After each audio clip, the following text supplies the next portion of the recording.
Hey guys, in this video we're going to take a look at how you can allow or don't allow cellular data changes on the iPhone 15 series.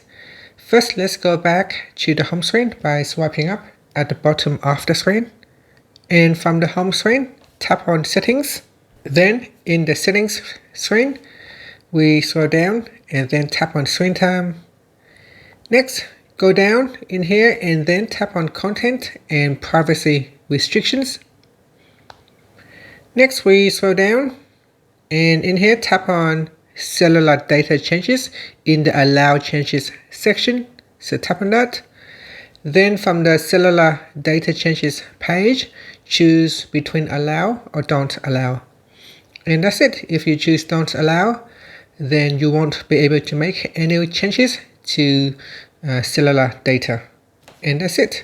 Select one of the options and then tap on the back key to go back to Settings, or swipe up to go back to the home screen. Thank you for watching this video. Please like and subscribe to my channel for more videos.